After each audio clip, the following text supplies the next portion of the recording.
क्या हमारी बॉडी में इनऑर्गेनिक कंपाउंड नहीं होते? होते हैं, पर हमारे अंदर वो इनऑर्गेनिक कंपाउंड कहां से आए? लेकिन इनसॉल्युबल में क्या आएगा? साइटोप्लाज्म में तो प्रोटीन अलग से होती ही है, प्लस उसके साथ मेरे पास वॉल मतलब जैसे सेल मेम्ब्रेन, सेल वॉल, इनकी चीजें भी आ जाएंगी। एक है बायो माइक्रो मॉलिक्यूल और एक है मैक्रो मॉलिक्यूल। मैं आपको एक चीज क्लियर बताऊंगा कि एनसीईआरटी किस तरीके से पढ़ा रही है चैप्टर को, उस पर हम लोग बात करेंगे। हेलो एवरीवन, बेटा स्टार्ट कर रहे हैं हम लोग संजीवनी नीट बैच में बायो मॉलिक्यूल। और इसको स्टार्ट करने से पहले मैं बता देता हूं कि हमने इस बैच में क्या क्या पढ़ा दिया है। बॉटनी में मैंने सबसे पहले आपको पढ़ा दिया है सेल पढ़ा दिया है, बायोलॉजिकल क्लासिफिकेशन पढ़ा दिया है, प्लांट किंगडम पढ़ा दिया है। उसके साथ मैंने आपको मॉर्फोलॉजी पढ़ा दिया है। सेल साइकिल हमने बेटा मैंने जानबूझ के नहीं डाला इस बैच में अभी तक, क्योंकि वो अगर आप देखेंगे ध्यान से न्यूट्रॉन प्राइम बैच का लेक्चर यूट्यूब पर डला था रिसेंटली। मैंने कहा कि बच्चे शायद वहां से पढ़ ले, तब तक मैं कुछ और टॉपिक कवर कर देता हूं। तो बायोमोलिक्यूल मैं आपको कराने जा रहा हूं। बायोमोलिक्यूल इंपॉर्टेंट चैप्टर है। किस पर्पस से? पहला, बायोमोलिक्यूल बेस बनाता है बहुत सारे चैप्टर्स के लिए। इसमें काफी सारे लॉजिक हैं, काफी स्ट्रक्चर्स हैं, और मैं इसको स्ट्रक्चर बेस्ड पढ़ाने की कोशिश करता हूं। बहुत सारी जगह हमने देखा है कि बायोमोलिक्यूल को प्योर थ्योरी के तरीके से पढ़ाया जाता है, जिसमें स्ट्रक्चर्स कम पढ़ाए जाते हैं तो बच्चे को कम समझ में आता है। मैं कोशिश करूंगा कि इसको स्ट्रक्चर्स के थ्रू पढ़ाऊं, आपकी अंडरस्टैंडिंग बने, कहीं ना कहीं आप चीजों को समझ सके और लिंक कर सकें। क्लियर है? ये बात समझ में आ रही है? और हमने बेटा अभी मॉर्फोलॉजी में एक पार्ट जो था वो शायद आपके डिलीटेड सिलेबस का पार्ट है, इसलिए उसको नहीं लिया, उसको भी ले लेंगे।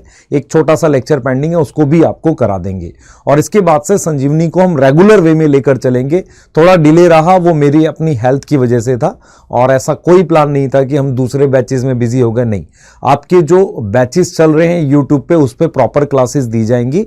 एक संजीवनी है, दूसरा आपका जो बैच है वो द्रोणा है, उसको भी प्रॉपर चलाया जाएगा, ताकि जो बच्चे बेटा हमसे जुड़े हुए हैं यूट्यूब के थ्रू और एक्सपेक्ट करते हैं कि सर लोग पूरा कंटेंट पढ़ाएं, उनको वो चीजें मिले। इसीलिए बेटा हमने ये चीजें शुरू की थी, ताकि आपको हम हेल्प कर सके ज्यादा से ज्यादा। ये चीज समझ में आ रही है? बाकी जो पेड बैचेस चल रहे हैं और बच्चे पढ़ते हैं, वो यहां पर आकर कम समय में देखना चाहते हैं तो वो भी बेटा कर सकते हैं। पर मैं फिर रिपीट कर रहा हूं, बायोमोलिक्यूल को बहुत ध्यान से देखना, बहुत बेसिक से समझने की कोशिश करना, और आपकी एनसीईआरटी में पूरी कवर करने वाला हूं। क्लियर है? यस और नो? चलिए स्टार्ट करते हैं। तो बायोमोलिक्यूल को स्टार्ट करेंगे। सबसे पहले मैं बात करूंगा कि बायोमोलिक्यूल में हमारे पास एसिड सॉल्युबल पूल है, एसिड इनसॉल्युबल पूल है, अमीनो एसिड है, ये सारी छोटी छोटी चीजें अपने पास दे रखी है। क्लियर है? यहां तक समझ में आ रहा है? ये सारी चीजें अपने पास क्या है? दे रखी है। तो हम क्या डिस्कस करेंगे बेटा बायोमोलिक्यूल में? सबसे पहले हम क्या डिस्कस करने वाले हैं वो सुनो। हम डिस्कस करने वाले हैं मतलब एक टॉपिक है acid soluble pool, acid insoluble pool, primary metabolite, secondary metabolite, ऐसे टॉपिक स्टार्टिंग में दे रखे हैं। उसके बाद अमीनो एसिड वगैरह का टॉपिक दे रखा है। तो पूरा बेसिक से स्टार्ट करते हैं। बिल्कुल मान लो आपको कुछ नहीं आता बायोमोलिक्यूल में, और आप ये चाहते हो कि नहीं मुझे बायोमोलिक्यूल समझ आ जाए। मान लेते हैं आपको कुछ भी नहीं आता, बिल्कुल जीरो है, समझ आ जाए, तो आपको बस इसको ध्यान से देखना है। साथ के साथ नोट्स बनाओ। अगर साथ के साथ आप नहीं बना सकते तो पीडीएफ भी आपको मिलेगी। एक लिंक ट्री करके हम पूरा लिंक देते हैं, सारी पीडीएफ वहां अवेलेबल है, वहां से ले सकते हैं। तो चलिए स्टार्ट करते हैं। What is biomolecule? सबसे पहले बेसिक से पढ़ते हैं। What is biomolecule? मान लो मैं आपसे कहूं, मान लो आप टीचर हो, आप एक टीचर हो, और आप मतलब बच्चा आपसे बच्चे ने, किसी स्टूडेंट ने पूछ लिया व्हाट इज बायोमोलिक्यूल, आप क्या आंसर करोगे? आप कहोगे बायोमोलिक्यूल मतलब बायोमोलिक्यूल। ठीक है, सुनना ध्यान से। बायोमोलिक्यूल से पहले आपको एक कॉन्सेप्ट समझना पड़ेगा, ऑर्गेनिक और इनऑर्गेनिक का। इनऑर्गेनिक चीजें क्या होती हैं? जैसे कार्बन इनऑर्गेनिक है, ऑक्सीजन इनऑर्गेनिक है, नाइट्रोजन इनऑर्गेनिक है, और ऑर्गेनिक का मतलब होता है जो किसी लिविंग सेल ने बनाया है। तो बायोमोलिक्यूल एक्चुअल में क्या होता है? बायोमोलिक्यूल होता है वो ऑर्गेनिक चीज जो लिविंग ऑर्गेनिज्म ने बनाई है और लिविंग ऑर्गेनिज्म में प्रेजेंट है, या किसी भी लिविंग सेल से मुझे मिलती है। तो अगर मैं आपसे पूछूं, जैसे फॉर एग्जांपल, मैं पहले थोड़ा ऑर्गेनिक इनऑर्गेनिक क्लियर करता हूं। जैसे कार्बन जो है, नाइट्रोजन जो है, ऑक्सीजन जो है, सल्फर जो है, ये सब इनऑर्गेनिक है। अगर मैं आपसे कहता हूं कि मान लो मैं लिख देता हूं शुगर जो है, कार्बोहाइड्रेट जो है, है ना, कार्बोहाइड्रेट जो है, और मान लो मैंने लिख दिया अमीनो एसिड जो है, ठीक है, अमीनो एसिड जो है, या मैंने मान लो मीथेन लिख दिया, ये सब ऑर्गेनिक होते हैं। तो बायोमोलिक्यूल क्या होते हैं एग्जैक्टली? बायोमोलिक्यूल ये कंपाउंड है, ये वाले। तो मैं आपसे पूछ रहा हूं कि भाई ये वाले तो इनऑर्गेनिक हैं और ये वाले सारे ऑर्गेनिक हैं, तो क्या सारे ऑर्गेनिक बायोमोलिक्यूल होते हैं? नहीं। तो बायोमोलिक्यूल वो ऑर्गेनिक कंपाउंड होते हैं जो किसी लिविंग सेल में प्रेजेंट हो। डेफिनेशन समझ में आ रही है? या किसी लिविंग सेल से हमें मिले, तो किसी भी सेल से अगर कोई चीज मिलती है उसे हम कहते हैं बायोमोलिक्यूल। तो बायोमोलिक्यूल क्या होंगे? बायोमोलिक्यूल क्या होंगे बेटा? ये क्या होंगे, ध्यान से समझना। बायोमोलिक्यूल क्या होंगे? बायोमोलिक्यूल क्या है? ये एनी ऑर्गेनिक कंपाउंड है, एनी ऑर्गेनिक कंपाउंड। सबसे पहले तो ये ऑर्गेनिक कंपाउंड होंगे जिनका सोर्स, जिनको बनाया है, सोर्स क्या होगा उसका? Source is living cell. किसी भी लिविंग सेल से मिले या लिविंग सेल में बने, उसे हम क्या बोल देते हैं? बायोमोलिक्यूल बोल देते हैं। पर मुझे एक चीज समझ में आ रही है, सबसे पहले समझो कि बायोमोलिक्यूल क्या केमिकल कंपाउंड है? बायोमोलिक्यूल क्या केमिकल कंपाउंड है? यस, केमिकल कंपाउंड है। यस और नो? यस सर है। क्या बायोमोलिक्यूल ऑर्गेनिक कंपाउंड है? यस, केमिकल कंपाउंड है जो कैसे हैं? ऑर्गेनिक है। क्लियर है? और कहां प्रेजेंट है? किसने बनाया है उन्हें? सिंथेसाइज बाई या present in living cell. Synthesize by और प्रेजेंट इन लिविंग सेल। आ रही बात समझ? Present in living cell. तो इसको अपने ने क्या बोल दिया? बायोमोलिक्यूल बोल दिया। ये बात मेरे दिमाग में सेट हो गई कि यार बायोमोलिक्यूल का मतलब होता है कि जैसे मान लो इनऑर्गेनिक का मतलब carbon, nitrogen, oxygen, sulphur, potassium, ये सब इनऑर्गेनिक कंपाउंड है। क्या हमारी बॉडी में इनऑर्गेनिक कंपाउंड नहीं होते? होते हैं। पर हमारे अंदर वो इनऑर्गेनिक कंपाउंड कहां से आए? बाहर से आए, प्लांट को खाकर आया। और प्लांट के अंदर कहां से आए होंगे? प्लांट ने कोई एनिमल खाया होगा। सॉरी उल्टा हो गया। प्लांट में कहां से आए होंगे? रूट से आए होंगे। कहां से आए होंगे? रूट से आए होंगे। तो हमने यहां पर यह समझा कि बायोमोलिक्यूल वो ऑर्गेनिक केमिकल कंपाउंड होते हैं जो किसी सेल ने बनाए। क्या किसी सेल ने बनाया? अब यहां पर एक सवाल मन में उठता है, मेरे मन में एक सवाल उठता है कि मान लो ये अर्थ है। ध्यान दे बेटा, मान लो ये अर्थ है। आप सबको पता है कि अर्थ में मेरे पास जो आउटर एरिया है, अर्थ में मेरे पास क्या है? जो आउटर एरिया है, ये आउटर एरिया है, ठीक है। आउटर एरिया जो है उसको अपने क्या बोल देते हैं? अर्थ क्रस्ट बोल देते हैं। Earth crust. ये बाहर वाला एरिया, इसको अपने क्या बोल देते हैं? अर्थ क्रस्ट बोल देते हैं। मैं आपसे एक सवाल पूछता हूं, मान लो अर्थ क्रस्ट जो बाहर अर्थ है, ये इसमें आपके पास मान लो कार्बन है, नाइट्रोजन है, ऑक्सीजन है, सल्फर है, पोटेशियम है, मान लेते हैं गोल्ड भी है, AuAg भी है, ठीक है। जब हम बात करते हैं प्लांट वगैरह की, तो क्या प्लांट में भी यही चीजें होती हैं? हाँ, यही होती है। कार्बन होगा, नाइट्रोजन होगा, ऑक्सीजन होगा, सल्फर होगा, पोटेशियम होगा, फास्फोरस होगा, पोटेशियम होगा, हो सकता है। पर ये क्या AuAg होंगे? ये वाले नहीं होंगे। तो मेरे दिमाग में क्या क्या बात बैठनी चाहिए? पहला, जो भी एलिमेंट्स अर्थ क्रस्ट में होते हैं वो लिविंग में होते ही हैं, पर क्या सारे होते हैं? सारे नहीं होते। दूसरी बात क्या होती है? रिलेटिव अबंडेंस, अमाउंट कितना है। मान लो अर्थ पे कार्बन की जो परसेंटेज है, क्या लिविंग में सेम होगी? नहीं होगी। भाई मैं तुझे एक बात क्लियर पूछता हूं, मैं प्लांट को क्यों खाता हूं? क्योंकि मुझे उससे मिनरल्स मिलते हैं या कोई भी चीजें मिलती हैं। और प्लांट ने किससे लिया? मिट्टी से लिया, सॉइल से लिया। तो जब प्लांट ने सॉइल से लिया तो मैं सॉइल क्यों नहीं खा लेता हूं? ऐसा क्यों नहीं कर लेते? हमें भी वो मिल जाएंगे। लेकिन फर्क क्या है? प्लांट में अगर वो 12% है तो मिट्टी में वो 1% है। मिट्टी में वो क्या है? बहुत सारी मिट्टी खाओगे तब वो मिलेगा आपको। मेरी बात समझ में आ रही है? इसका मतलब क्या है? जो एलिमेंट अर्थ पे हैं वही एलिमेंट हमारे पास प्लांट और एनिमल में होंगे, वही होंगे, लेकिन रिलेटिव अबंडेंस, उनका परसेंटेज वेरी करता है। तो हम ये बोल सकते हैं कि सेम मिनरल्स या एलिमेंट्स कहां प्रेजेंट है? Present in earth crust. वो कहां होंगे? Also present in living cell.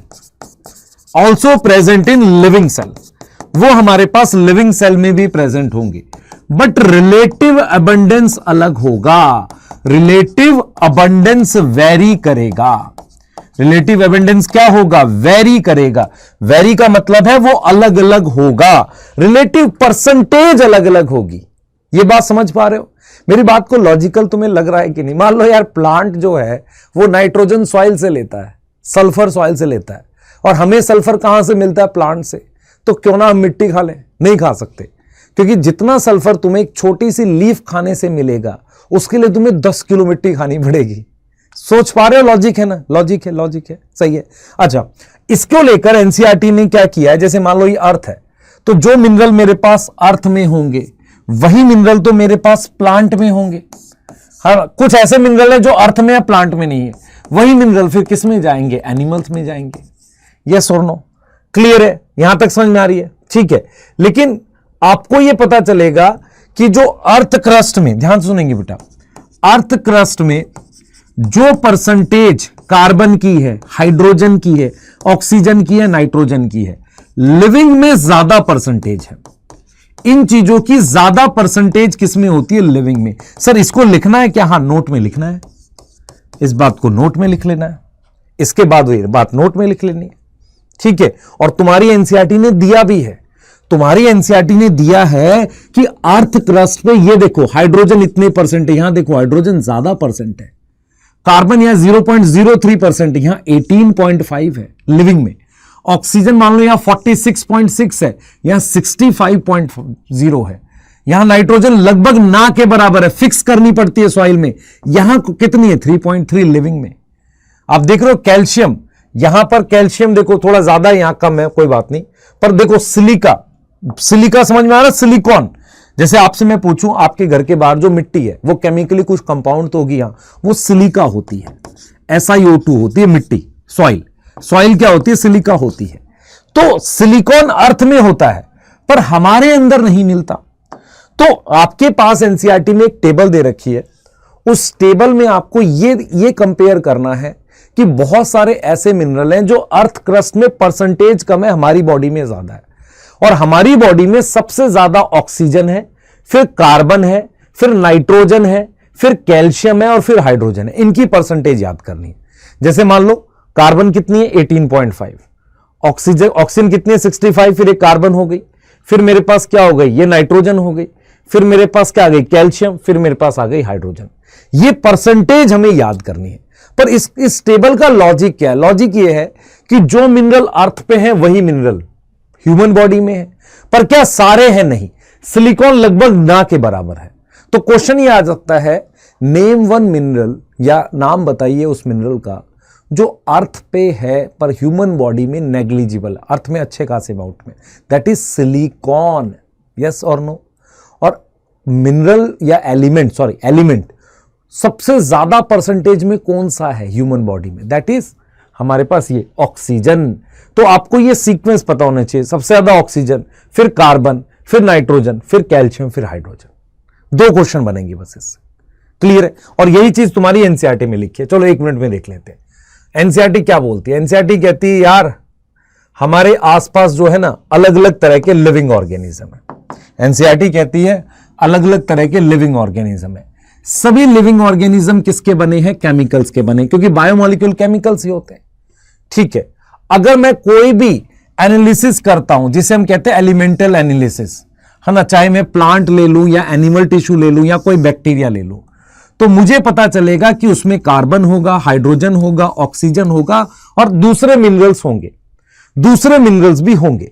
लेकिन लेकिन लेकिन लेकिन हमें यह भी समझना है कि जो मिनरल अर्थ में है वही मिनरल लिविंग टिश्यू में है। ये लिखा है देखो, जो अर्थ क्रस्ट में है वही उसमें है। कह रहा डिफरेंस क्या है? कह रहा है कि हमें कोई डिफरेंस नहीं है, हमें वही लिस्ट मिलेगी। लिस्ट क्या मिलेगी?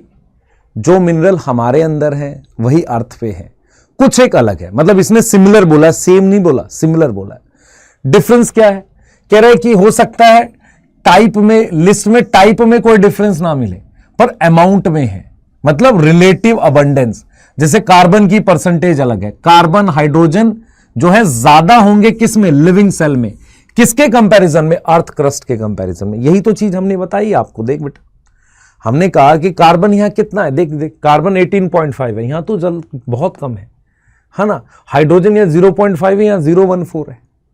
तो क्या कहना चाह रहा है ये टॉपिक, क्या कहना चाह रहा है? ये बता रहा है व्हाट आर बायोमोलिक्यूल्स। बायोमोलिक्यूल्स एक क्या है? वो केमिकल कंपाउंड है जो ऑर्गेनिक है और किसी लिविंग सेल के द्वारा बनाए जाते हैं या उसे बनाते हैं।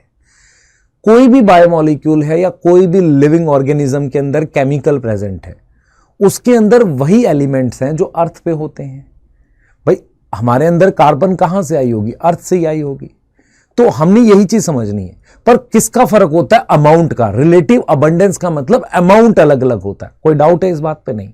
तो इस वाले टेबल से कितने क्वेश्चन आ सकते हैं? 2 बन सकते हैं। एक, ये इनकी परसेंटेज पूछ सकता है। दूसरा ये पूछ सकता है कि भाई कौन सा ऐसा एलिमेंट है जो सबसे ज्यादा यहां मिलता है। ठीक है, डन है। अब आगे चल लेते हैं। आगे चलेंगे और हम एनालिसिस करने वाले हैं लिविंग टिश्यू की। सही है। मैं आपसे एक सवाल पूछूंगा, बताना। सर ये सुंदर सा घर किसका है? तुम्हारा है बेटा। सर हम ऐसे घर में नहीं रहते। कोई बात नहीं बेटा, मैं भी नहीं रहता। ये तो हाइपोथेटिकल घर है। मान लो ये हाउस है।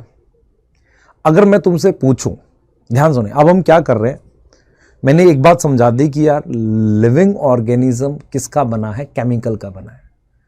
अब हम उस केमिकल को एनालिसिस करेंगे। मैं तुझसे अगर पूछूं कि ये बॉटल किसकी बनी है, एनालाइज करो, तो तुम कहोगे यार ये आयरन की बनी है या प्लास्टिक की बनी है। कैसे करेंगे? इसको तोड़ेंगे, देखेंगे क्या क्या है। यस और नो? ऐसे ही मान लो तुमसे मैं कहूं ये घर किस किस का बना है, तो तुम कहोगे ईंटों का बना है, ग्लास भी हो सकता है। कैसे करोगे? घर को डिस्ट्रॉय कर लेंगे, देखेंगे उसमें क्या क्या है। यही तरीका होता है। एक तरीका तो ये हो सकता है, या कोई जाके देखे, मान लो घर, समझना है, घर में तो ये भी ऑप्शन है कि तुम अंदर घुस के चेक कर सकते हो।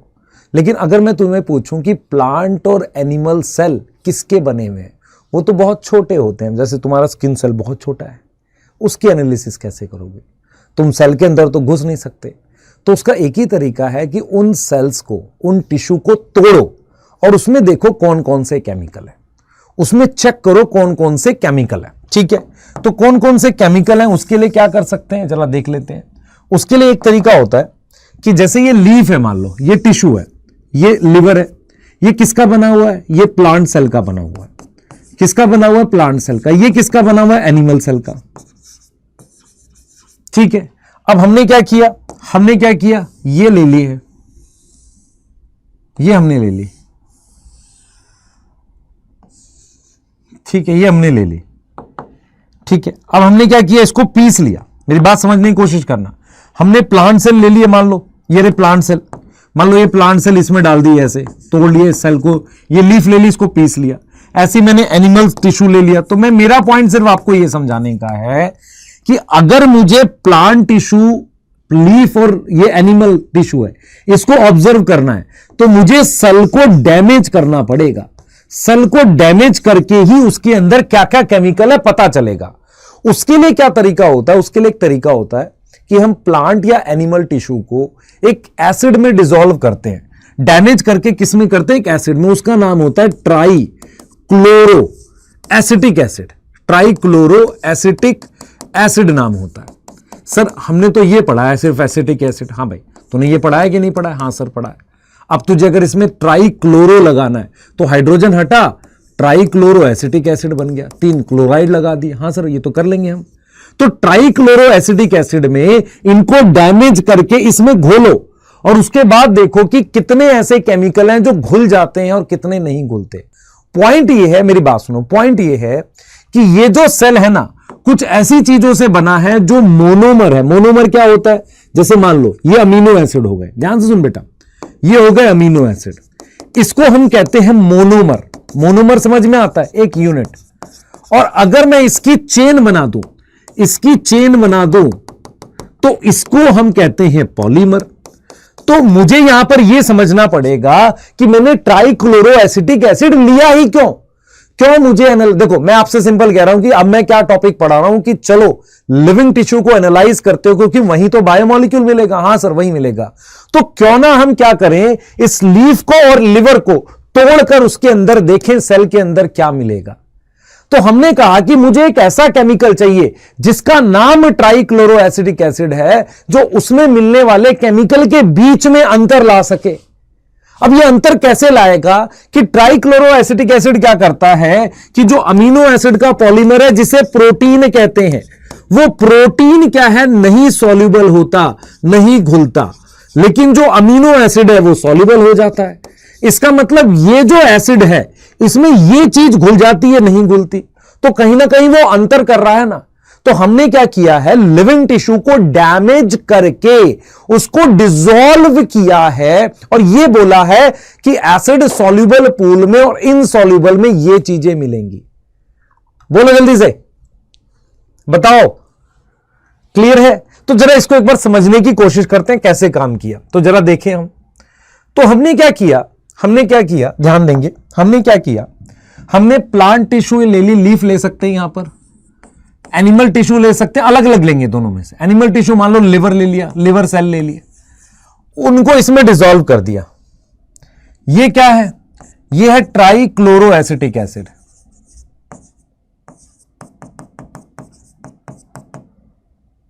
ये है, समझना, ये ट्राइक्लोरो एसिटिक एसिड है, ठीक है। अब यहां पर समझना क्या है, यहां पर ये चीज क्या है, मोनोमर है, और यहां पर क्या है, पॉलीमर है। क्लियर है? ये कहां है, मोनोमर है, और ये हमारे पास पॉलीमर है, और ये मेरे पास क्या है, ट्राइक्लोरो एसिटिक एसिड यहां पर इसमें डिसॉल्व कर लिया। मतलब मैंने क्या किया, ये आपको पता होना चाहिए कि एक वो होता है ना, जैसे जिसमें आयुर्वेदिक चीजें पीसते हैं उसको मॉर्टल पेस्टल बोलते हैं, ऐसा होता है ना, इसमें पीस लिया है। तो हमने क्या किया, इसको क्रश कर लिया है, क्रश करा है मोर्टार एंड पेस्टल में। ये क्या होता है सर? अरे ये क्या होता है, मतलब मैंने क्या किया, लीफ लिया, उसमें ट्राइक्लोरो एसिटिक एसिड डाला और उस टिश्यू को इससे क्रश कर लिया। ये क्या होता है सर? ये पीसने के लिए होता है ना, ऐसे इससे पीस लिया, उससे क्या बन गया, एक पेस्ट बन गया। पेस्ट समझ में आता है, ऐसा क्या बन गया, एक पेस्ट बन गया या स्लरी बन गई। स्लरी का क्या मतलब होता है सर? तुमने वो देखा है, पानी देखा है? हाँ सर पानी देखा है। ठोस चीज देखी? हाँ सर। लेकिन तुमने वो देखा है शहद, पतला सा होता है, मतलब बह सकता है पर मोटा होता है। तो ऐसा ही कुछ पेस्ट या स्लरी बन गई। अब मैंने उसको क्या किया, फिल्टर किया। मैंने उसको क्या किया, फिल्टर किया। मतलब क्या हुआ, ट्राइक्लोरो एसिटिक एसिड में मैंने लीफ या लिवर टिश्यू उसको डैमेज किया। अब मैंने क्या देखा, मैंने ये देखा कि जो चीज नीचे फिल्टर होके यहां आ रही है उसको हमने नाम दिया फिल्टरेट। क्या नाम दिया, फिल्टरेट नाम दिया। और मैं ये फिल्टर किससे कर रहा हूं, ये मेरे पास बेटा चीज क्लॉथ है। चीज क्लॉथ देखा है तुमने, या कॉटन हो सकती है, तुमने वो देखा है कि एक सूती कपड़ा होता है, पतला सा सूती कॉटन का कपड़ा टाइप का होगा या कॉटन होगी जिसमें से फिल्टर कर सकते हैं। तो चीज क्लॉथ, या आप लिख सकते हो कोई वैसा फिल्टर पेपर, कोई भी ऐसी चीज लेके, पर चीज क्लॉथ लिखती है एनसीईआरटी, उसमें से फिल्टर किया है। फिल्टर होने के बाद काफी सारी चीजें यहां रिटेन हो गई, तो इसको हमने क्या नाम दिया, रिटेंटेट। ये फिल्टर नहीं हुआ। रिटेंटेट क्या है, जो नहीं फिल्टर हुआ, नॉट फिल्टर। और फिल्टरेट क्या है, जो फिल्टर हो गया। इसको हमने बोला एसिड सॉल्यूबल पूल, और इसको अपने ने क्या बोला, एसिड इनसॉल्यूबल पूल।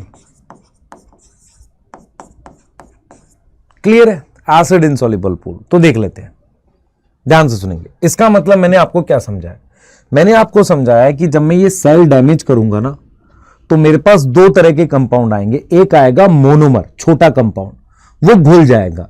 एक आएंगे पॉलीमर, जो घुलेंगे नहीं। तो जो घुलेंगे नहीं उसे कहेंगे रिटेन हो गया, रिटेंटेट। और जो घुल गया उसे फिल्ट्रेट बोला। और वो एसिड में घुला है, कौन से एसिड में, इसमें, तो उसे कहेंगे ट्राइक्लोरो एसिटिक एसिड। ठीक है, तो हम क्या कर सकते हैं बेटा, हम इस तरीके से एक वो बना सकते हैं, कि एसिड सॉल्युबल पूल हम क्या कर रहे हैं, केमिकल एनालिसिस कर रहे हैं। तो एसिड सॉल्युबल पूल को हम क्या बोलेंगे, फिल्टरेट। क्या बोलेंगे, फिल्टरेट बोलेंगे। ये क्या होगा, रिटेंटेट होगा। ठीक है, ये क्या होगा, रिटेंटेट होगा। सही है। अब ये जो फिल्टरेट है ना बेटा, ये जो फिल्टरेट है, ये नॉर्मली मोनोमर और सिंपल कंपाउंड होते हैं। अब ये दो तरीके के हो सकते हैं, ध्यान से सुनना बेटा। जैसे मान लो ये शुगर है, तो शुगर मोनोमर होती है, अमीनो एसिड मोनोमर होते हैं। मोनोमर क्यों होते हैं? क्योंकि शुगर का जो पॉलीमर है, शुगर का जो चेन है, जैसे स्टार्च हो गया, सेलुलोज हो गया, इनको आप पॉलीसैकेराइड कहते हो। पॉली का मतलब चेन होती है। ऐसे मेरे पास प्रोटीन हो गई, ऐसे मेरे पास न्यूक्लिक एसिड हो गया। न्यूक्लिक एसिड हो गया जो डीएनए होगा या आरएनए होगा, वो किस में आएंगे? एसिड इनसॉल्युबल पूल में आएंगे। मेरी बात समझ में आ रही है? अब शुगर हो गया, अमीनो एसिड हो गया, न्यूक्लियोटाइड हो गया। What is nucleotide? अब न्यूक्लियोटाइड की चेन बना के ही तो न्यूक्लिक एसिड बनेगा। यस और नो? आ रही बात समझ? तो शुगर अमीनो एसिड न्यूक्लियोटाइड, फिर मैंने यहां लिखा है polysaccharide, protein, nucleic acid, DNA, RNA, ये चीजें लिख दी हैं। तो हमने यहां पर क्लियर किया है बेटा, हमने यहां पर क्लियर किया है कि शुगर, अमीनो एसिड, न्यूक्लियोटाइड, ये सब किस में आएंगे? उसके अलावा मान लो सोडियम हो गया, Na हो गया, Cl माइनस हो गया, SCO3 माइनस हो गया। ये क्या हो गए सर? ये हो गए इनऑर्गेनिक। ये क्या हो गए? ये सेल के अंदर ऑर्गेनिक हो गए। तो ये सब किस में आ रहे हैं सर? एसिड सॉल्यूबल पूल में यहां आएंगे, यहां आएंगे ये। जैसे मान लो तुम्हारे पास कोई सेल है, ध्यान से देखना मेरी तरफ, ध्यान से देखना, ये सेल है, तो ये सेल का मान लो साइटोप्लाज्म, मेरी तरफ ध्यान से देखे बेटा, ये सेल का साइटोप्लाज्म है, ध्यान से देखना मेरी तरफ। तो सेल के साइटोप्लाज्म में क्या होगा? शुगर होगी, हां सर। अमीनो एसिड होंगे, हां सर। ये सब होंगे, सोडियम, पोटेशियम, SCO3 माइनस, ये सारे होंगे। तो साइटोप्लाज्म में ये होगा। इसके अलावा साइटोप्लाज्म में कुछ और होगा, बता देता हूं। प्रोटीन होगी, प्रोटीन होती है, हां होती है। प्रोटीन्स भी होती हैं। और क्या होती है? और प्रोटीन्स के अलावा और क्या होता है? पॉलीसैकेराइड होते हैं, हां होते हैं। ये हो गया। लेकिन अगर मैं बात करता हूं ऑर्गेनल, देख बेटा ये एक ऑर्गेनल है, ये तेरी क्या है? मेम्ब्रेन है ना? अगर मैं बात करता हूं ऑर्गेनल की, तो उसमें मेरे पास नॉर्मली पॉलीमर प्रेजेंट होते हैं, मोनोमर नहीं होते।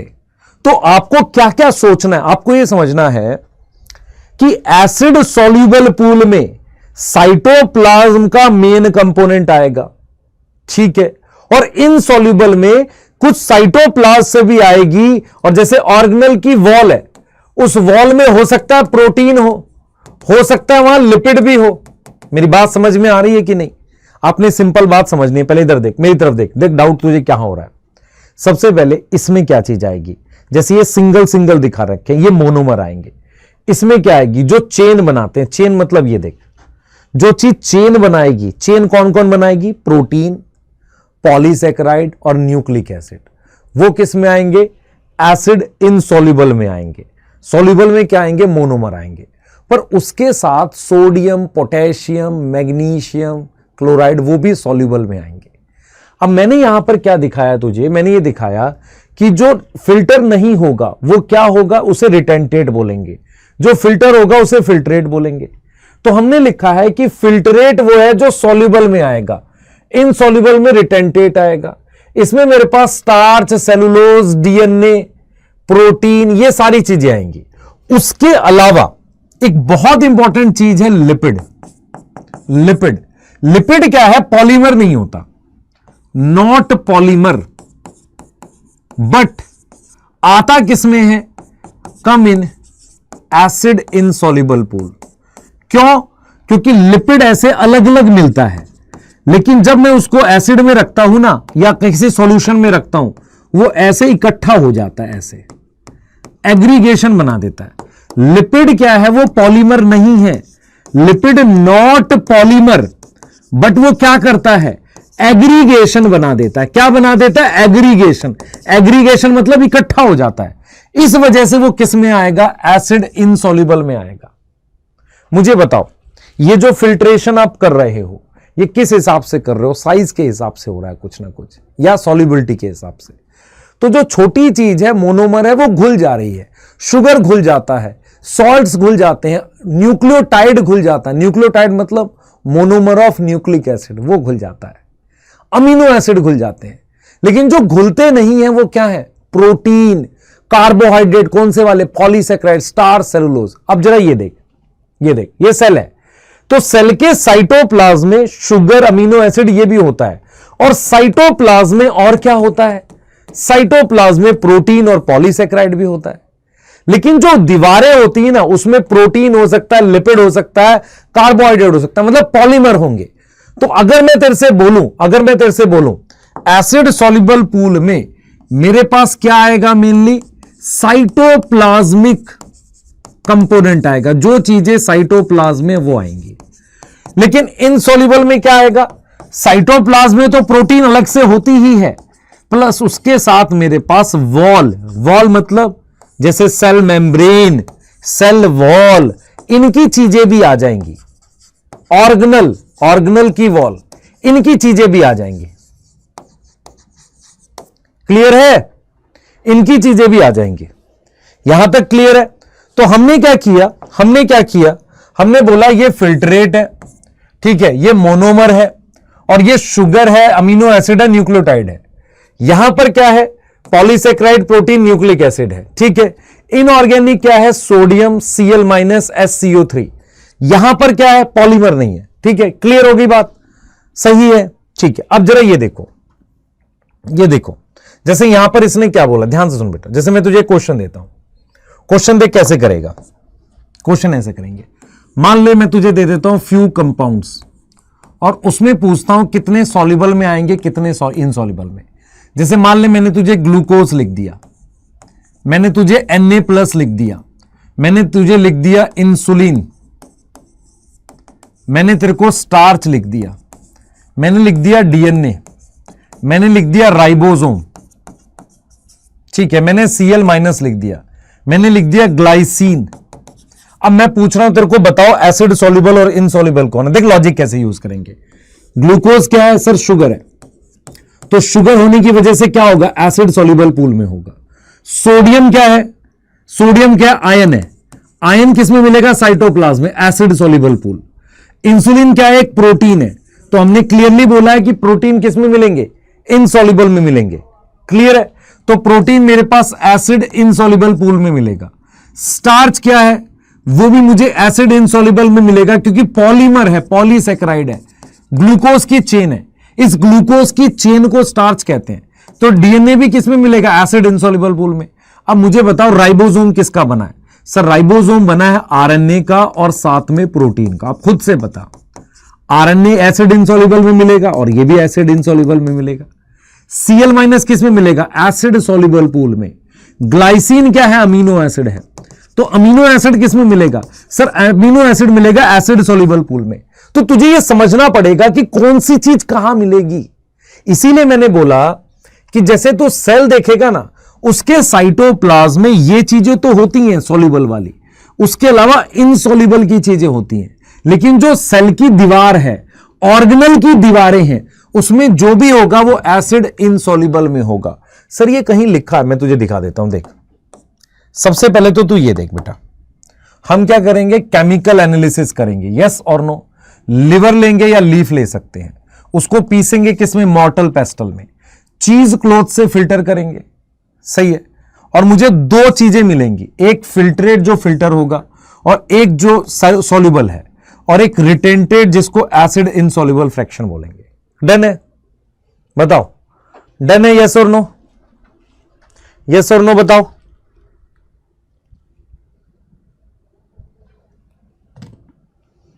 ठीक है, क्लियर है, सही है सर। अब आगे आते हैं। अब हम यहां पे बात करेंगे कि क्या, अच्छा एक चीज और दिखाता हूं आपको मैं, एक चीज और देखना। देखो, मान लो ये वही डायग्राम है, तो ये एक तरीके से पॉलीमर है। मान लो ये कार्बोहाइड्रेट है, कार्बोहाइड्रेट में क्या है? पॉलीसेक्राइड। कौन सा कार्बोहाइड्रेट है? पॉलीसेक्राइड है। ये मान लो प्रोटीन है, ये क्या है, न्यूक्लिक एसिड है। न्यूक्लिक एसिड मतलब डीएनए आरएनए है। उसके बाद ये फैट है। अब फैट क्या करता है, लिपिड कह रहे हैं, एक तरीके से लिपिड है। ये फैट क्या करता है, ये एग्रीगेशन बना लेता है ऐसे। इसको आना किसमें चाहिए था, आना किसमें चाहिए था, फिल्ट्रेट में। ये फिल्ट्रेट है, तो फिल्ट्रेट में मेरे पास ये शुगर है, मान लो ये अमीनो एसिड है, तो ये सब मोनोमर होते हैं। मान लो ये आयंस है कोई, ठीक है, या न्यूक्लियोटाइड हो गया, मान लो कोई न्यूक्लियोटाइड आ गया, कुछ भी ऐसा आ गया। तो लिपिड ने क्या किया, देख लिपिड है तो मोनोमर अलग अलग है, पर ये इसने क्या बना दी, एग्रीगेशन बना दी। एग्रीगेशन का मतलब होता है इकट्ठा। इस वजह से ये किसमें आएगा, इस वजह से ये किसमें आएगा, ये आएगा एसिड किसमें, सॉल्युबल पूल में। ये चीज समझ में आ रही है आपको, ये क्लियर है, ये चीज बताओ बेटा, ये क्लियर है। तो आपको ये समझना पड़ेगा इनसॉल्युबल में यार, एसिड इनसॉल्युबल में, ये किसमें आ रहा है, एसिड इनसॉल्युबल में। क्लियर है, यस बोलो, यस और नो। तो अपने को ये समझना पड़ेगा कि पॉलीसेकेराइड, प्रोटीन और न्यूक्लिक एसिड ये वो चीजें हैं जो इनसॉल्युबल में आती हैं। लिपिड का क्या है, वो मोनोमर होता है, पर वो इकट्ठा हो जाता है, इसलिए एसिड इनसॉल्युबल में। लिपिड आना किसमें चाहिए था, इसमें। यस और नो, यस और नो। अब यहां पर तुम जब जाओगे ना, तो यहां एनसीईआरटी ने लिखा है, देख एनसीईआरटी ने यहां लिखा है, एनसीईआरटी ने लिखा है कि cell membrane and other membrane जो टूटती हैं वो किसमें आएंगे, नॉट सॉल्युबल होती है, एसिड इनसॉल्युबल पूल में। क्लियर है, यस और नो, ठीक है। और लिपिड जो है वो क्या है, वो बड़ा मॉलिक्यूल नहीं है ना, पर इनसॉल्युबल में आएगा। अब देखो यहां पर क्या बोला है, साइटोप्लाज्म वाले वो दोनों में आएंगे, जो बड़े हैं वो किस में आएंगे, इनसॉल्युबल में, बाकी छोटे सॉल्युबल में। यहां पे लिखा है एनसीईआरटी में। तो चलिए आइए, ये वाला क्वेश्चन कर लोगे, अब ये वाला क्वेश्चन कर लोगे, ठीक है। मैं चैट में इसका आंसर चाह रहा था। वॉल कंपोनेंट,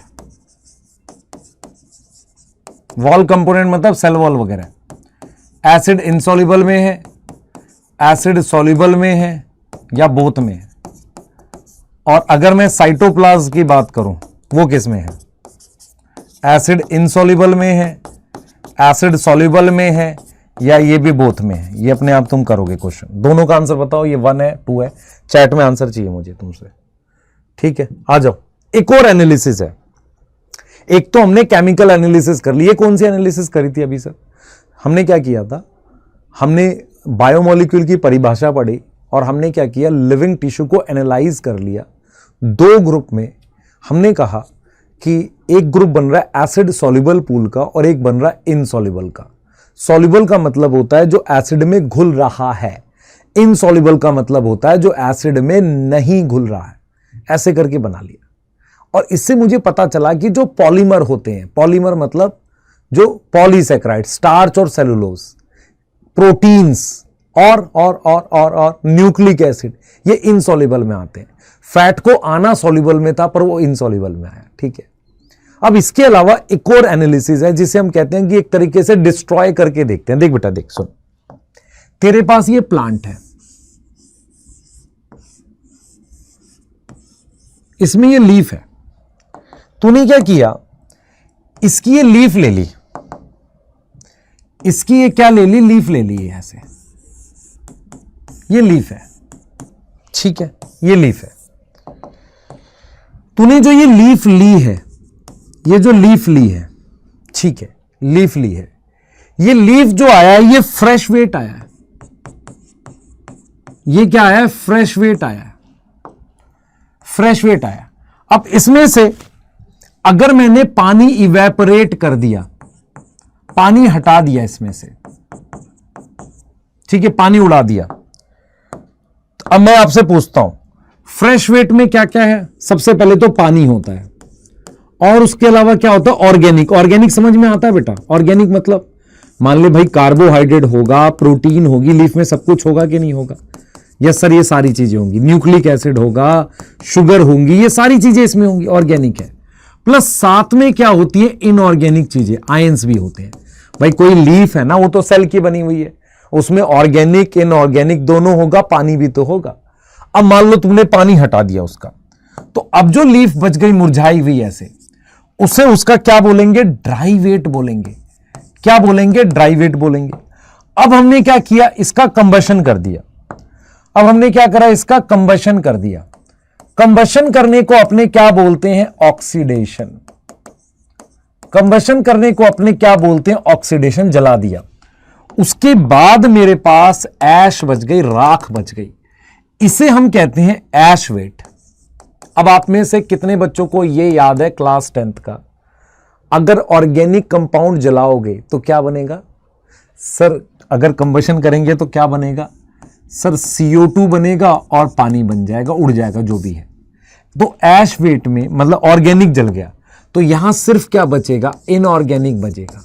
जैसे कि मान लो सल्फर बच सकता है फॉस्फोरस फॉस्फेट की फॉर्म में, Cl- Na+, ये चीजें बच सकती हैं। तो जब आप किसी प्लांट को या लिविंग टिश्यू को लेते हो ना, उसमें क्या होता है? ड्राई वेट होता, मतलब उसमें ऑर्गेनिक, इनऑर्गेनिक और पानी भी होता है। जब लीफ को सुखा दोगे, पानी चला जाएगा, तो उसे ड्राई वेट कहते हैं। उसमें ऑर्गेनिक होता है और इनऑर्गेनिक दोनों प्रेजेंट होते हैं। ठीक है, क्लियर है? उसके बाद हम क्या करेंगे? उसके बाद हम क्या करेंगे? ध्यान से सुनेंगे। उसके बाद हम क्या करेंगे? उसका कंबशन कर देंगे तो ऐश वेट आ जाएगा। क्या आ जाएगा अपने पास? ऐश वेट आ जाएगा। ये चीज समझ में आ रही है? ऐश वेट आ जाएगा। तो इसे हम कहते हैं डिस्ट्रक्टिव एनालिसिस ऑफ टिश्यू। ठीक है, ये आपके एनसीईआरटी में दिया हुआ है, आप देख सकते हो, देखो। ठीक है, और ऐश वेट में सिर्फ इनऑर्गेनिक, देख बेटा, इसने यहां पर लिखा है लिवर लोगे, ठीक है, उसे वेट वेट कहते हैं, फ्रेश वेट। फिर उसमें से पानी निकल जाएगा तो ड्राई हो जाएगा। फिर उसको जला दोगे, है ना। Now if this tissue is fully burned तो उसमें क्या आ जाएगा? CO2 और ये हट जाएगा। तो जो बचेगा वो इनऑर्गेनिक बचेगा, उसे ऐश वेट कहते हैं। ये तुम्हारे पास कहां दे रखा है? चैप्टर के जो सेकंड पेज है ना, उसमें मिल जाएगा आपको। देख पाओगे? कर लोगे ना? हाँ, कर लेंगे। ठीक है, और यहां पर ये उसके ऊपर क्या लिखा हुआ? ये कह रहा है कि हमने ट्राइक्लोरोएसिटिक एसिड लेकर एनालाइज कर लिया कि जो कंपाउंड होते हैं बायोमोलिक्यूल, वो एसिड सॉल्युबल, इनसॉल्युबल होते हैं। उसके अलावा डिफरेंट मेथड्स होते हैं जो आप हायर क्लासेस में यूज करोगे। एक मेथड ड्राई वेट और फ्रेश वेट का आपको बता दिया है। डन है? ठीक है, अब हम क्या पढ़ेंगे बेटा? अब हम एक टॉपिक पढ़ेंगे जिसमें हम बात करेंगे मेटाबोलाइट की। मान लो ये आपके पास सेल है, ये आपके पास सेल वॉल है। आपको पता है सेल वॉल किसकी बनी होती है? सेलुलोज की। तो सेलुलोज क्या है? पॉलीसेकेराइड है। तो किस में आएगा? एसिड इनसॉल्युबल पूल में। ये अपने पास क्या है? सेल मेम्ब्रेन है।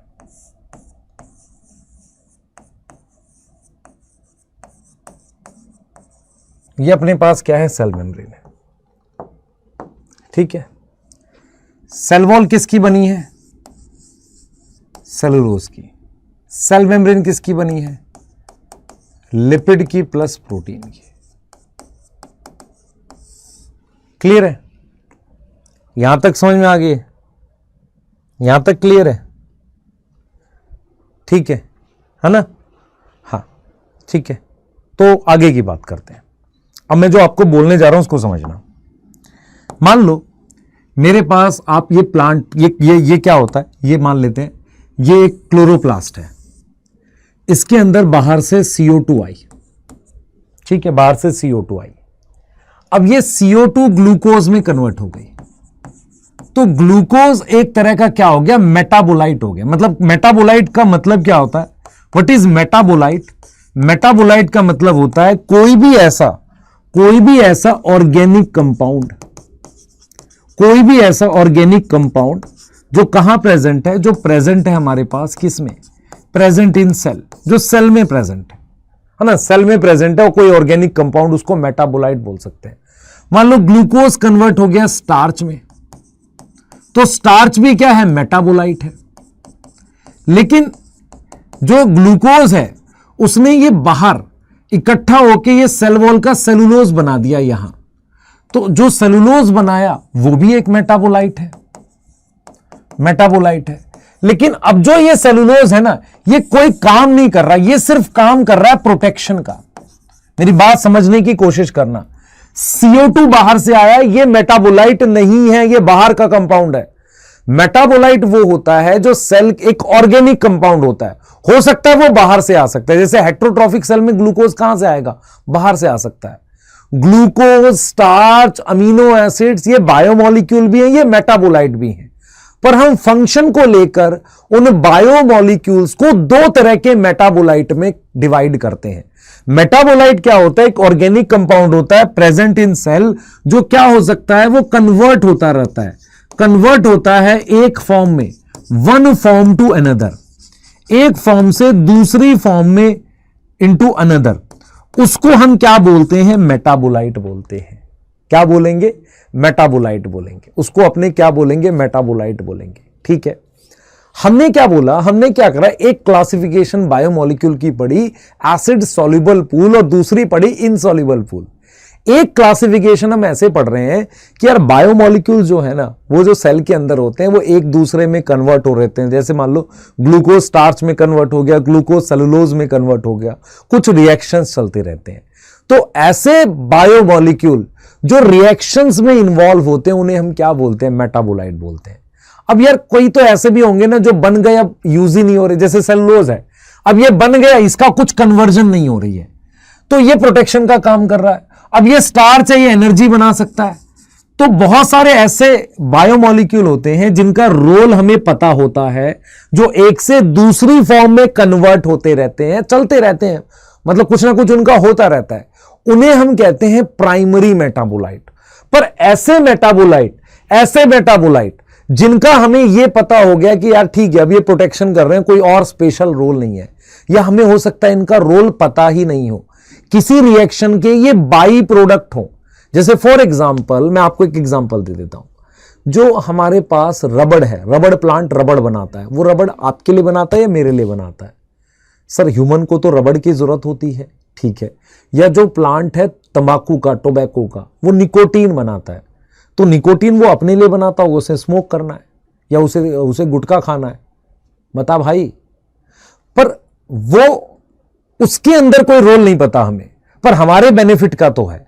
तो हम यही चीज आपको समझा रहे हैं कि मेटाबोलाइट क्या होते हैं, वो बायोमोलिक्यूल हैं, वो ऑर्गेनिक कंपाउंड हैं जो रिएक्शंस में इन्वॉल्व होते रहते हैं। जैसे ग्लूकोज से स्टार्च बना, ग्लूकोज से सेलुलोज बना, ये सारे मेटाबोलाइट हैं। मेटाबोलाइट को दो कैटेगरी में डिवाइड करते हैं, प्राइमरी मेटाबोलाइट जिनके रोल हमें पता है और जो सारे तरह के सेल्स में लगभग मिलते हैं, सभी तरह के सेल्स में। कुछ होते हैं सेकेंडरी मेटाबोलाइट, जैसे सेलुलोज किस में मिल रहा है, प्लांट में, फंजाई में कुछ और मिलता होगा, जो एक लिमिटेड सोर्स में मिलते हैं, जिनके कई बार हमें रोल नहीं पता होते, अगर पता भी है तो वो क्या कर रहे हैं, प्रोटेक्शन का रोल कर रहे हैं, तो उन्हें हम सेकेंडरी मेटाबोलाइट कहते हैं। ठीक है, तो हमने यहां पर क्या बोला, व्हाट इज मेटाबोलाइट? तो मेटाबोलाइट्स क्या है, दोज बायोमोलिक्यूल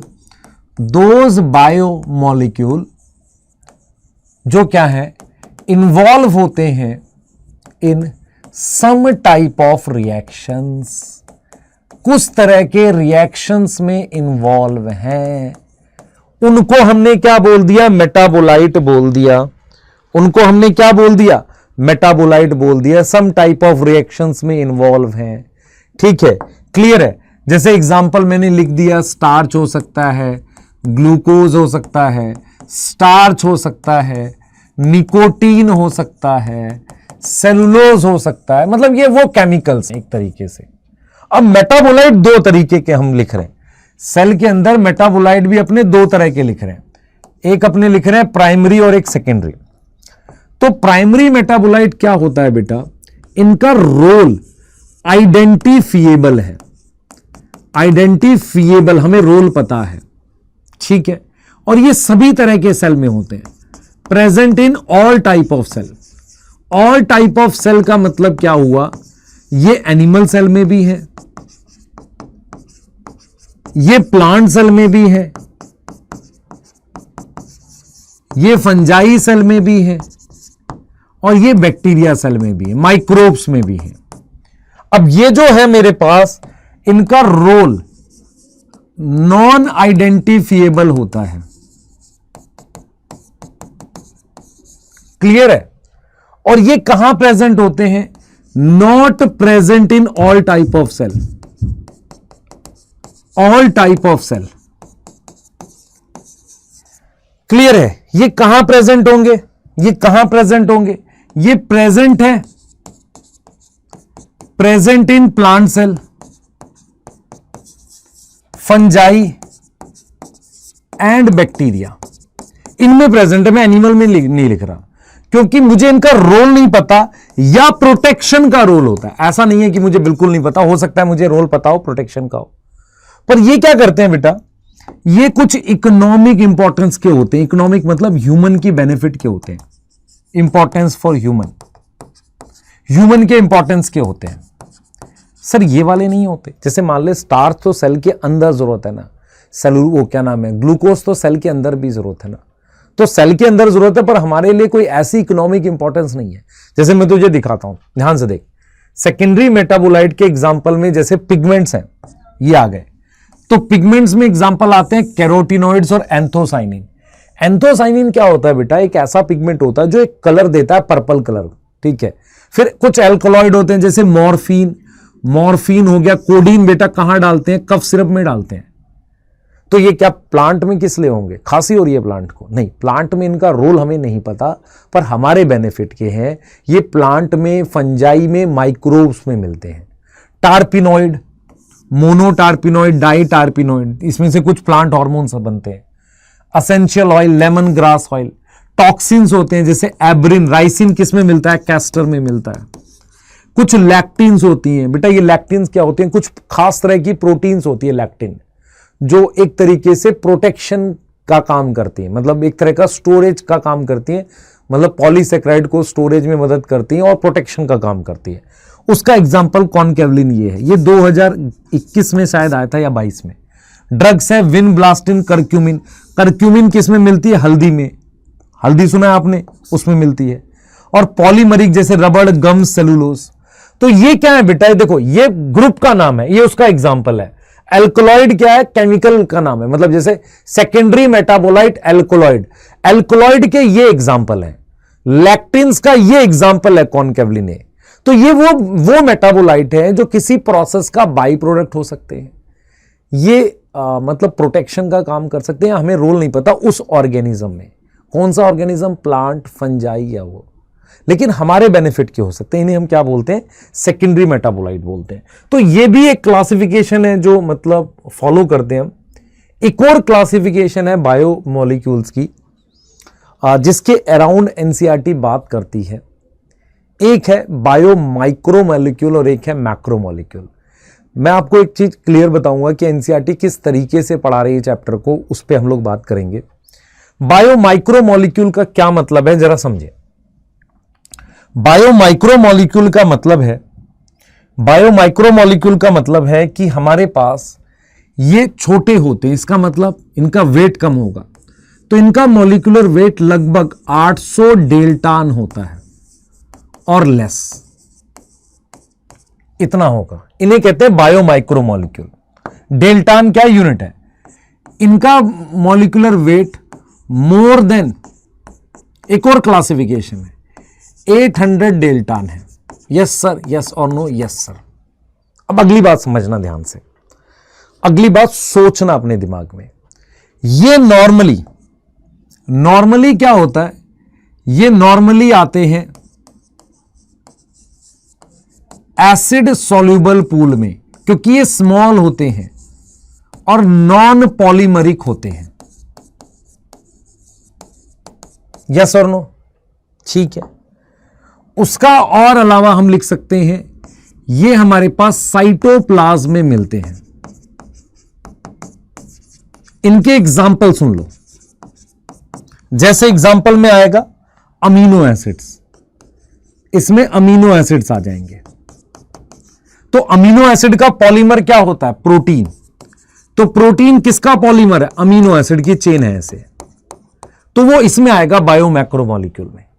अब ऐसे ही तुम्हारे पास मान लो मैंने ग्लूकोज लिख दिया, ग्लूकोज मतलब शुगर लिख दिया कोई, तो यहां पर मैंने मान लो स्टार्च लिख दिया। स्टार्च एक तरीके का क्या, पॉलीसेक्राइड है, तो पॉलीसेक्राइड इसमें आ जाएंगे, किसमें, एसिड, किसमें आते हैं, इनसॉल्युबल में। तो ये नॉर्मली किसमें आते हैं, एसिड इनसॉल्युबल पूल में, ठीक है। अब हमने क्या किया, मेरी बात सुने, हमने इसके अलावा इसमें क्या लिख दिया, डीएनए, और क्या लिख दिया, आरएनए लिख दिया। ठीक है, यहां पर हमने क्या लिख दिया, आयंस लिख दिए, सॉरी यहां पे मैंने न्यूक्लियोटाइड लिख दिया। न्यूक्लियोटाइड मतलब जैसे एटीपी होता है, जीटीपी होता है, ये सारे, और न्यूक्लियोसाइड लिख दिया। क्या लिख दिया, न्यूक्लियोसाइड लिख दिया। यहां क्या लिखा है मैंने, यहां लिख दिया, मान लो मैंने डीएनए आरएनए। अब मैं आपको एक चीज बताता हूं, जो लिपिड है ना, उनका मॉलिक्यूलर वेट इतना ही होता है। वो आते किसमें, बायो माइक्रो मॉलिक्यूल में, पर वो क्या होते हैं बेटा, वो इसमें आएंगे एसिड इनसॉल्युबल पूल में। मतलब क्या हुआ, मेरी बात समझ, जो लिपिड है ना मेरे पास, समझ इस बात को, जैसे ये लिपिड है, लिपिड का मॉलिक्यूलर वेट कितना है सर, मॉलिक्यूलर वेट 800 डेल्टान या उससे कम है, या उससे कम है। इनको आना किसमें चाहिए था, एसिड सॉल्युबल पूल में, पर ये आए किसमें, इनसॉल्युबल में, क्योंकि इन्होंने एग्रीगेशन बना दिया।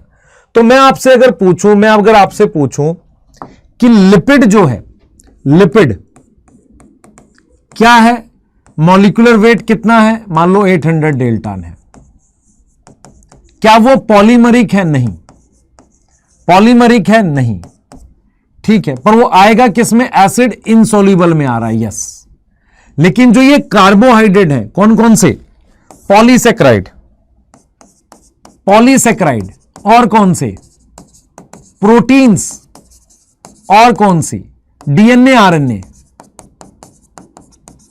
इनका मॉलिक्यूलर वेट कितना है, मोर देन 800 डेल्टान। क्या ये पॉलीमरिक है, यस, पॉलीमरिक है, और ये आ गए किसमें, एसिड इनसॉल्युबल पूल में। तो अगर तुझसे बेटा कोई क्वेश्चन पूछ ले कि starch is in acid insoluble pool as it is, क्या बोलोगे, पॉलीमरिक है, यस, ये आंसर आएगा। क्लियर है, ये आंसर आएगा, यस और नो, ये आएगा। दूसरा हम ये बोलेंगे कि लिपिड मान लो कोई लिपिड का एग्जांपल लिख देते हैं, palmitic acid, palmitic acid is in acid insoluble pool as it is, क्या लिखेगा इसमें, पॉलीमरिक है, नहीं, पॉलीमरिक थोड़ी है वो, क्यों, क्योंकि वो एग्रीगेशन बनाता है। तो तुम्हें अगर पूछे कोई एक ऐसा कंपाउंड बताओ जो नॉन पॉलीमरिक है लेकिन एसिड इनसॉल्युबल में आता है, वो लिपिड है। तो लिपिड वैसे बायो माइक्रो मॉलिक्यूल है, पर वो आता एसिड इनसॉल्युबल में है।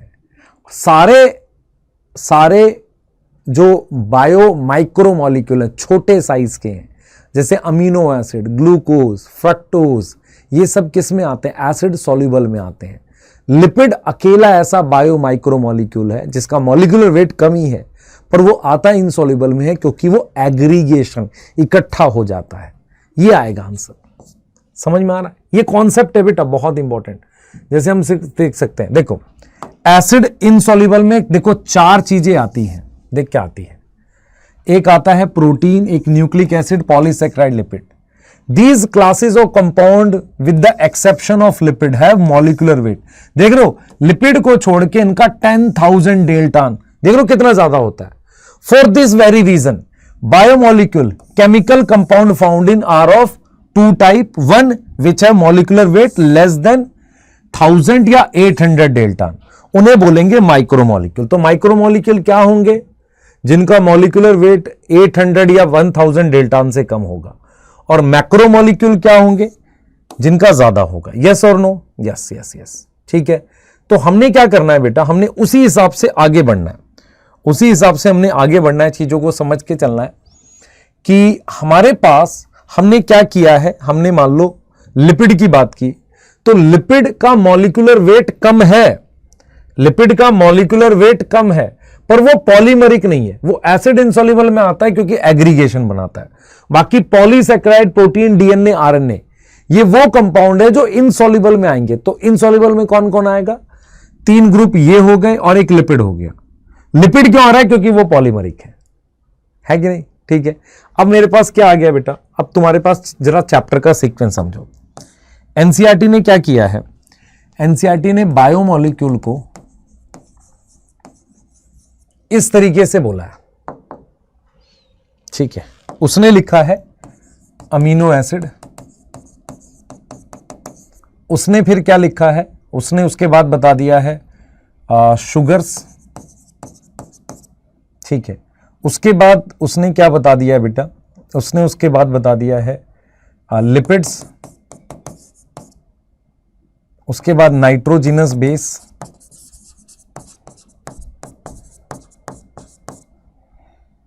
ठीक है, उसके बाद न्यूक्लियोटाइड। उसके बाद न्यूक्लिक एसिड। उसके बाद प्रोटीन्स। उसके बाद कार्बोहाइड्रेट।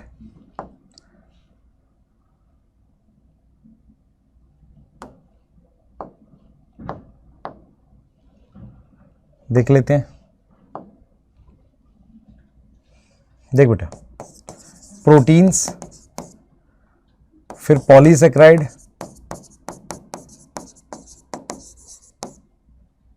एंजाइम्स, ऐसे पढ़ाया। देख एनसीईआरटी ने क्या पढ़ाया और मैं तुझे क्या पढ़ाऊंगा, पहले समझिए तू पूरी बात। एनसीईआरटी चैप्टर को ऐसे लेके गया है कि उसने amino acid, sugar, lipid, nitrogenous bases, nucleotide, इन सब को एक ग्रुप में पढ़ाया है जिसे उसने बोला है बायो माइक्रो मॉलिक्यूल, ऐसे करके पढ़ाया है। फिर उसने क्या किया है, पॉलीसेक्राइड, प्रोटीन्स, न्यूक्लिक एसिड, इन सबको एक ग्रुप में रखा है जिसे बोला है बायो मैक्रो मॉलिक्यूल। यस और नो, ऐसे पढ़ाया। और लास्ट में जाकर उसने एक टॉपिक पढ़ा दिया एंजाइम। एनसीईआरटी ये फॉलो कर रही है, ये एनसीईआरटी का सीक्वेंस है। इसमें एक चीज गड़बड़ होती है कि जैसे शुगर है, शुगर से बनता है आपके पास पॉलीसेक्राइड, अमीनो एसिड से बनता है प्रोटीन। समझ में आ रहा है यस और नो? तो हमने क्या किया, हमने थोड़ा सा चेंज किया। हमने कहा यार हम ऐसे चलते हैं, हम क्या करेंगे, अमीनो एसिड के साथ प्रोटीन पढ़ा देंगे क्योंकि उससे मिलता जुलता है और प्रोटीन की ही एंजाइम बनी हुई है, तो ये तीनों साथ में रिलेट करके पढ़ा देंगे। फिर हमने शुगर ली और शुगर के साथ ये पॉलीसेक्राइड एक साथ पढ़ा दिया, एक टॉपिक मिला के ऐसे। फिर हमने ये वाला, फिर हमने क्या किया, नाइट्रोजिनस बेस लिया, न्यूक्लियोटाइड लिए और न्यूक्लिक एसिड ली, ये सब एक साथ पढ़ा दिया। ये सब क्या किया बेटा, एक साथ पढ़ा दिया। ये सब क्या किया हमने, एक साथ पढ़ा दिया। एक टॉपिक लिया न्यूक्लिक एसिड सीधे उसमें पढ़ा दिया और हमने लिपिड का एक अलग टॉपिक लेके ये पढ़ा दिया ऐसे। तो टोटल इसमें जो बने यहां से एक टॉपिक ये बन गया, बहुत बड़ा टॉपिक है, एक टॉपिक ये बन गया, एक टॉपिक ये बन गया और फिर ये एक टॉपिक बन गया, ऐसे जाएंगे अपने। समझ में आ रहा है? एनसीईआरटी ने क्या किया है कि अमीनो एसिड को अलग पढ़ा है, प्रोटीन को अलग पढ़ा है, पर अमीनो एसिड से ही प्रोटीन बनती है। टॉपिक लिंक हो सकता है, लिंक कर लेते हैं। तो अपने पहले अमीनो एसिड पढ़ेंगे, फिर प्रोटीन पढ़ेंगे और फिर क्या पढ़ेंगे, एंजाइम। ऐसे ही फिर शुगर ऐसे लेके चलेंगे। सही है, इस तरीके से लेके चलने वाले हैं बायोमोलिक्यूल को। ये चीज समझिए, एनसीईआरटी का ये सीक्वेंस है। उसने क्या किया, amino acid, sugar, lipid, nitrogenous base, nucleotide ऐसे लेके चला है। बायो माइक्रो मॉलिक्यूल पढ़ा है, फिर बायो मैक्रो मॉलिक्यूल पढ़ा है, फिर सबसे लास्ट में जाकर उसने क्या पढ़ा है, एंजाइम पढ़ा है। अपने क्या करेंगे, पहले अमीनो एसिड, प्रोटीन, एंजाइम लेंगे, फिर उसके बाद ये वाला टॉपिक उठा सकते हैं, फिर ये उठा सकते हैं, फिर ऐसे लेके चलेंगे। डन है, क्लियर है? तो क्या सीक्वेंस फॉलो कर रहे हैं वो बता दिया आपको, कितना पढ़ना है वो बता दिया। और अपने जो स्टार्ट करेंगे वो अमीनो एसिड से स्टार्ट कर सकते हैं, क्योंकि अभी टाइम मुझे ऐसा लग रहा है नेक्स्ट क्लास में इसको कराते हैं अमीनो एसिड को प्रॉपर तरीके से। अमीनो एसिड पढ़ेंगे, प्रोटीन्स पढ़ाएंगे एक लेक्चर में, एंजाइम एक लेक्चर में पढ़ाना पड़ेगा पूरा, क्योंकि एंजाइम बहुत इंपॉर्टेंट टॉपिक है। हर साल एक क्वेश्चन जरूर आता है, ठीक है। उसके बाद अपने पास कार्बोहाइड्रेट एक लेक्चर में कराएंगे, न्यूक्लिक एसिड और आपका क्या, ये लिपिड। तो 4 लेक्चर और लगा के इस चैप्टर को पूरा फिनिश करेंगे। आपको वो चारों लेक्चर मतलब एक वीक के अंदर बोल सकते हैं, मतलब नेक्स्ट संडे वनडे तक सारा चारों लेक्चर दे देंगे, ताकि आपका बायोमोलिक्यूल फिनिश हो जाए। तो 4 लेक्चर और मिलेंगे, आपका एक चैप्टर खत्म होगा। ठीक है, क्लियर है? तो इस पे एंड करते हैं और यहीं से बेटा उठाएंगे, क्योंकि यहां से पूरा सीक्वेंस बना के ले जाएंगे। ठीक है, तो आपको एनसीईआरटी पढ़नी है, फॉलो करना है, और हर चैप्टर के साथ मैं लगभग कुछ क्वेश्चंस दूंगा जो आपको सॉल्व करने हैं, और वो मैं खुद से बना के दूंगा, तो आपको फील होगा कि यार ये देखो एनसीईआरटी से आ रहा है। सही है? ठीक है, मिलते हैं नेक्स्ट लेक्चर में, बाय।